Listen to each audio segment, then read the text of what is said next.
Sekarang saya akan berbagi dengan kalian suatu materi yang tidak langsung berhubungan dengan pelajaran, tapi kita akan pelajari sebuah materi yang akan membekali kalian untuk belajar, yaitu tentang smart learning atau belajar dengan cerdas. Apa isinya? Isinya adalah berkenaan dengan belajar teknik belajar. Mari kita mulai dengan satu hal yang mendasari kita belajar. Kita belajar, begitu juga orang tua menganjurkan kita untuk belajar, guru mengajarkan beberapa pelajaran kepada kita. Tujuannya adalah supaya kita bisa meningkatkan kecerdasan kita. Nah, sebelum kita mempelajari beberapa teknik-teknik belajar, maka mari kita mulai dari kita mengetahui dulu apa unsur-unsur kecerdasan itu. Ternyata kecerdasan itu dipengaruhi oleh dua hal. Yang pertama adalah hardware atau perangkat keras. Yang kedua adalah software atau perangkat lunak. Hardware untuk kecerdasan kita yaitu adalah fisik otak kita, di mana fisik otak itu menentukan nanti bagaimana memori, daya ingat kita, bagaimana kita kecepatan mengingat. Itu tergantung dari keadaan hardware, yaitu fisik otak kita. Adapun sebagai software, itu adalah bagaimana otak kita bekerja, bagaimana kita menggunakan otak kita, atau dengan sederhananya kita katakanlah sebagai pola pikir. Mari kita mulai membahas kecerdasan ini dari hardware kita, yaitu fisik otak kita. Inilah gambaran sederhana otak kita. Otak kita terletak di bagian belakang kepala kita. Besarnya kalau dibandingkan itu seperti dua kepalan tangan digabung. Beratnya sekitar 1,25 sampai 1,5 kg. Nah, inilah hardware kita, hardware kecerdasan kita, yaitu otak kita. Betapa luar biasanya otak kita, tapi banyak orang yang tidak menyadari di mana sebenarnya letak keistimewaan otak kita ini. Mari kita bahas sedikit-sedikit tentang otak ini. Adik-adik sekalian, sadarkah kalian? Ternyata otak kita, otak adik kita, otak orang tua kita itu mempunyai potensi yang sama dengan otak Albert Einstein. Otak kita kapasitasnya sama dengan otak Isaac Newton, sama dengan Habibie, sama dengan orang-orang pintar sedunia. Yang membedakan adalah cara menggunakannya. Di mana bukti bahwa otak kita sama dengan otak Albert Einstein atau dengan Isaac Newton atau dengan Habibie? Baik, kita tadi sudah membahas bahwa otak kita beratnya itu sekitar 1,25 sampai 1,5 kg. Bentuk fisiknya itu sebesar kira-kira dua kepalan tangan. Nah, yang luar biasa adalah, sadarkah kalian bahwa pada saat kita dilahirkan dari kandungan ibunda kita, pada saat seorang bayi lahir dari kandungan ibundanya, itu otaknya beratnya rata-rata hanya 350 gram. Besarnya kurang lebih sebesar 2 jempol. Tapi yang luar biasanya adalah, pada saat dilahirkan, otak seorang bayi tersebut itu sudah memiliki 100 miliar sel otak. Dalam biologi disebut dengan neuron. Inilah keajaiban otak yang pertama, di mana setiap otak seorang bayi yang baru dilahirkan itu mengandung 100 miliar sel otak. Inilah keajaiban otak yang pertama. Kenapa disebut keajaiban otak? Karena seperti kalian tahu, Tuhan menciptakan 3 makhluk hidup di bumi ini. Manusia, hewan, dan tumbuh-tumbuhan. Untuk menyadari betapa hebatnya otak pada manusia itu, sekali-kali mari kita telusuri bagaimana keadaan otak pada makhluk hidup lain yang Tuhan ciptakan. Ya, kalian tahu bahwa Tuhan menciptakan 3 makhluk hidup, manusia, hewan, dan tumbuhan. Di antara 3 makhluk hidup itu hanya 2 yang punya otak, manusia dan hewan. Baik, supaya kita menyadari betapa hebatnya otak kita, mari kita telusuri keadaan otak pada hewan. Coba kalian bandingkan dengan siput. Kalian tahu yang namanya siput, ya, atau keong. Nah, siput itu hanya memiliki 8 sel otak. Makanya jalannya lambat sekali, ya. Nah, Yang menarik lagi, ada binatang yang secara fisik jauh lebih kecil daripada siput. Apa itu? Misalnya lebah. Kalian tahu lebah? Nah, lebah secara fisik jauh lebih kecil daripada siput. Tapi luar biasanya, dia memiliki 7.000 sel otak. Luar biasa ya. Baik, ada lagi binatang yang kurang lebih secara fisiknya sama dengan lebah dan selalu mengganggu makanan kita. Apa itu? Lalat. Iya, betul. Baik, mari kita lihat lalat berapa kapasitas otaknya. Ternyata lalat hanya memiliki 100.000 sel otak. Coba bandingkan, secara fisik lalat itu jauh lebih kecil daripada siput, tapi kapasitas otaknya jauh lebih banyak dibanding siput. Ya, baik, contoh lain. Ada binatang yang suka dipakai percobaan di laboratorium, misalnya tikus. Mari kita lihat berapa kapasitas otak pada tikus. Ternyata tikus memiliki kapasitas otak 5 juta sel otak. Luar biasa ya. Nah, yang menarik lagi, para ahli binatang, para ahli otak binatang itu menelusuri sebenarnya yang pintar itu binatang apa. Ternyata yang paling pintar itu adalah golongan misalnya simpanse atau orang utan. Kedua-duanya itu termasuk golongan monyet. Mari kita lihat berapa monyet kapasitasnya. Monyet ternyata memiliki kapasitas 10 miliar sel otak. Luar biasa. Monyet itu adalah golongan binatang yang termasuk lebih pintar dibanding binatang-binatang lain. Lihat kapasitas otaknya, 10 miliar sel otak. Sementara manusia berapa tadi? Ya, 100 miliar sel otak.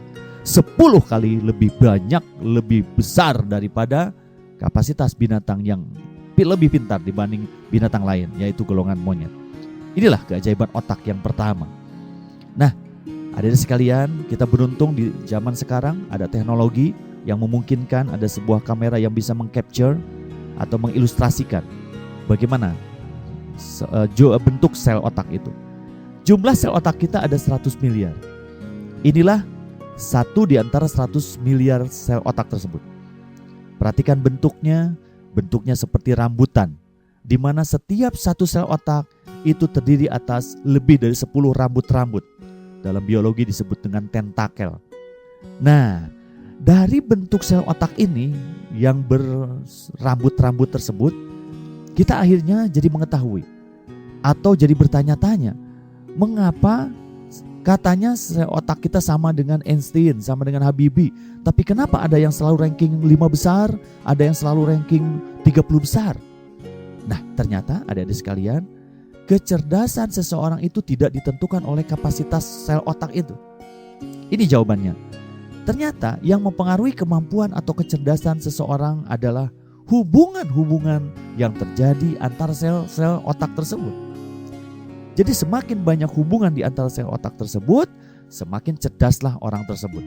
Semakin kurang hubungan di antara sel otak tersebut, semakin tidak cerdaslah orang tersebut. Pertanyaan kedua muncul. Kalau seseorang kecerdasannya dipengaruhi oleh hubungan antara sel, lalu apa yang menyebabkan hubungan antara sel tersebut? Ternyata hubungan antara sel tersebut terjadi karena adanya rangsangan-rangsangan yang diterima otak tersebut. Jadi otak kita aneh, hebat sekali, ajaib. Semakin digunakan, semakin dipakai, semakin distimulus, maka semakin cerdaslah otak kita. Semakin tidak digunakan, semakin tidak dipakai, semakin tidak dirangsang, maka jumlah hubungan antara sel otak tersebut berkurang. Itu sebabnya maka adik-adik sekalian, jangan biasakan melewati soal-soal yang sulit. Ketika ada soal yang sulit dan kita lewati, maka tidak terjadi hubungan antara sel. Ketika kita menyelesaikan dengan susah payah lalu ketemu hasilnya, maka tanpa kita sadari kita menghubungkan antara sel-sel tersebut. Besok-besok ketika kita menemukan soal-soal seperti itu lagi, maka kita dengan mudahnya menyelesaikan soal tersebut. Baik, nah kemudian pertanyaannya, apa rangsangan otak kita itu? Atau apa makanan otak kita?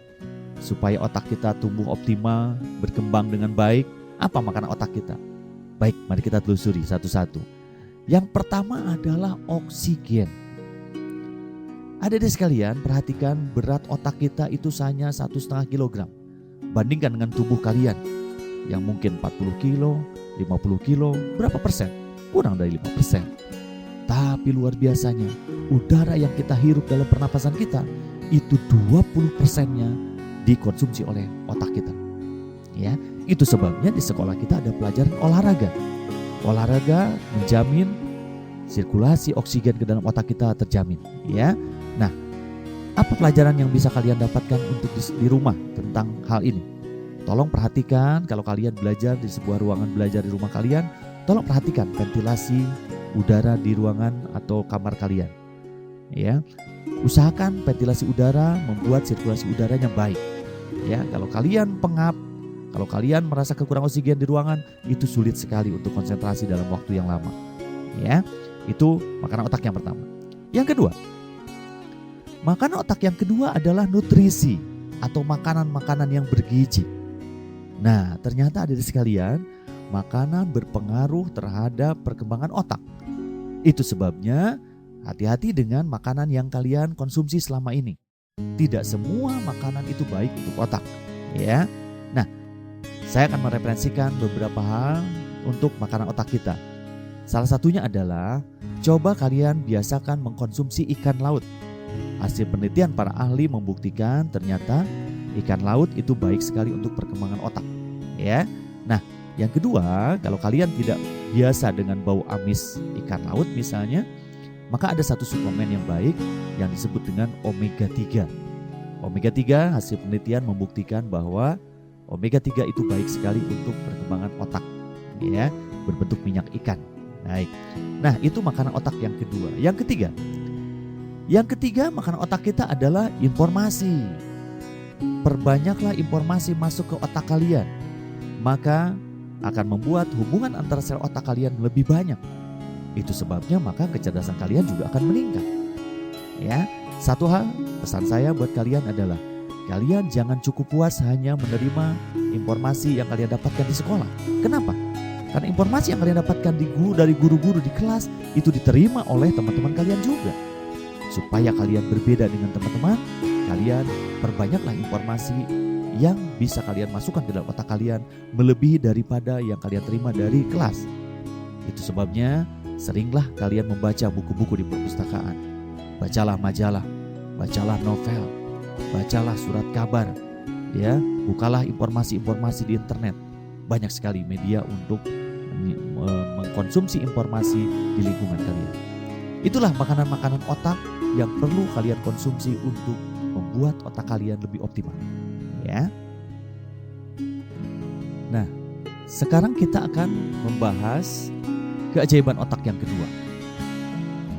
Keajaiban otak kedua itu ditemukan oleh seorang peneliti bidang otak, orang Inggris namanya Roger Sperry. Penemuan ini sangat fenomenal, sangat luar biasa. Karena sangat luar biasa, maka penemunya Roger Sperry ini mendapatkan Nobel di bidang pendidikan. Penemuan Roger Sperry tentang keajaiban otak yang kedua ini adalah yang berhubungan dengan fungsi otak manusia. Untuk menjelaskannya, mari kita lihat gambar berikut ini. Perhatikan, inilah gambar kepala kita kalau dibelah penampangnya seperti ini. Perhatikan secara fisikly, otak kita terbagi atas dua bagian, yang kiri dan yang kanan. Perhatikan baik-baik. Otak kiri dan otak kanan secara fisik bentuknya nyaris sama, simetris, bersebelahan. Tapi luar biasanya fungsinya jauh berbeda. Mari kita perhatikan. Otak kiri itu lebih bersifat berfungsi untuk hal-hal yang bersifat analitis. Maka biasanya otak kiri kita bekerja dalam hal urusan-urusan bahasa verbal, matematika, logika, angka, urutan, penilaian, analisis, dan linier. Inilah yang disebut dengan otak kiri. Jadi ketika kita mempelajari bahasa Indonesia, bahasa Inggris, PPKN, sejarah, biologi, fisika, kimia, ekonomi, itu kita sedang menggunakan otak kiri. Otak kanan meskipun dia berdempetan, bentuknya nyaris sama dengan otak kiri, dia fungsinya berbeda. Dia berfungsi untuk hal-hal yang bersifat kreatif. Maka cara bekerjanya juga berbeda. Cara bekerja atau otak kanan kita bekerja untuk hal-hal yang berhubungan dengan bentuk, intuisi, lagu dan musik, warna-warni, simbol, gambar, imajinasi, dan menghayal. Nah, jadi beda sekali.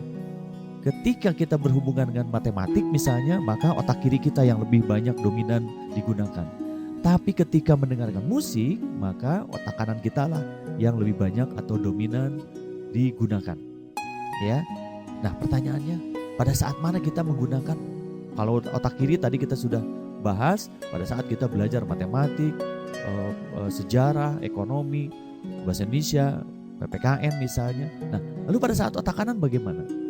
Oke, saya akan contohkan sebuah simulasi sederhana bagaimana ketika kalian menggunakan otak kanan. Oke, coba perhatikan baik-baik. Selama kalian memperhatikan video ini, kalian dengar suara saya kan? Baik. Sementara kalian mendengar suara saya, kalian juga mendengar musik ini kan? Kalian mendengar musik yang saya putar sebagai latar belakang dari presentasi saya ini. Nah, pertanyaannya, apakah kalian merasa terganggu ketika sementara mendengar suara saya, lalu kemudian juga musiknya diperdengarkan? Apakah kalian merasa terganggu? Nah, kalau tidak, ini kalian telah membuktikan sebuah keajaiban. Kenapa?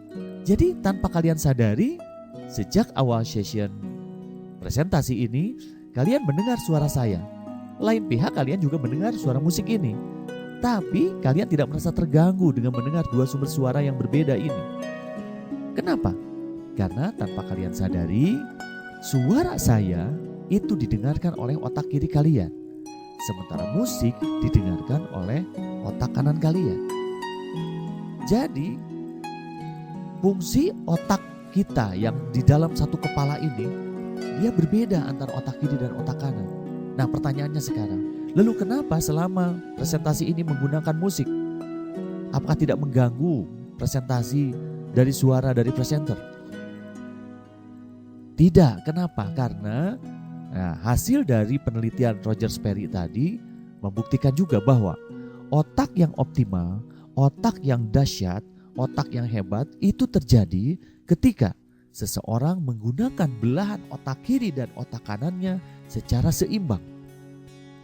Ketika seseorang menggunakan belahan otak kiri dan kanannya secara seimbang, maka otaknya lebih mudah menghafal, otaknya lebih mudah untuk mengingat, otaknya lebih mudah untuk konsentrasi. Oke, saya contohkan saja. Ketika kalian besok mau ulangan, ketika besok mau ujian misalnya, malamnya kalian belajar membaca buku catatan atau buku textbook. Lalu ada beberapa kata-kata penting. Apa yang kalian lakukan? Biasanya kalian memberikan tanda untuk kata-kata tersebut, bisa dengan warna misalnya, bisa dengan garis bawah, ya, bisa dengan highlight misalnya. Nah, apa yang terjadi besoknya? Ketika apa yang kalian baca semalam lalu ternyata besoknya keluar, apa yang terjadi? Ketika kalian lupa, maka otak kanan kalian akan memberitahu, ya, di mana letak kata-kata yang penting itu. Dari mana? Dari warna yang kalian letakkan pada kata-kata tersebut. Nah, luar biasanya ketika kalian ingat warnanya, maka tanpa kalian sadari kalian ingat kata-katanya. Nah, itulah yang membuktikan bagaimana kalian mudahnya menghafal ketika menggunakan otak kiri dan otak kanan. Contoh lain, kalian merasa kesulitan untuk menghafal sebuah pelajaran, biologi misalnya, ya, bahasa Indonesia misalnya, ekonomi misalnya. Tapi betapapun sulitnya kalian menghafal materi pelajaran tersebut, kalian dengan mudah menghafal syair dari atau kata-kata yang ada pada lagu yang kalian sukai. Kenapa? Karena lagu itu ada melodinya. Melodi itu berbicara tentang otak kanan. Seperti itu ya. Jadi gunakan otak kiri dan kanan kalian secara seimbang, supaya kalian lebih mudah untuk mengingat, menghafal, dan konsentrasi.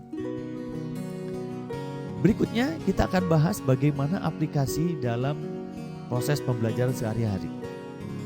Nah, tadi sudah dibahas bahwa otak kanan berbicara, salah satu bidang yang menggunakan otak kanan adalah musik. Nah, kalau bisa sekarang kalian coba belajar dengan menggunakan musik. Tentu saja musiknya harus musik yang instrumental, tidak bersyair, ya, tidak ada kata-katanya. Musik sebenarnya berhubungan dan mempengaruhi kondisi fisiologis kalian, mempengaruhi kondisi fisik kalian, ya. Nah, lalu kemudian relaksasi Ya, ketika kita dalam kondisi yang rileks, yang diiringi dengan musik, membuat pikiran selalu siap dan mampu berkonsentrasi. Ya. Lalu kemudian dengan menggunakan musik yang khusus, misalnya seperti yang saya menggunakan ini, instrumental yang harpa dan gitar, maka kita bisa mengerjakan pekerjaan mental yang melelahkan sambil tetap rileks dan berkonsentrasi. Coba kalian bandingkan kalau misalnya kalian belajar tidak menggunakan musik. Nah, ketika situasi otak kiri kita sedang bekerja, maka musik akan membangkitkan reaksi otak kanan yang intuitif dan kreatif, sehingga masukannya bisa dipadukan dengan keseluruhan proses otak kita. Itu sebabnya maka saya sarankan mulai saat ini, selama kalian belajar, coba usahakan kalian menggunakan musik sebagai latar. Ya, tentu saja musiknya harus musik instrumental. Nah, adik-adik sekalian, kita sudah bicara tentang hardware kita, ya.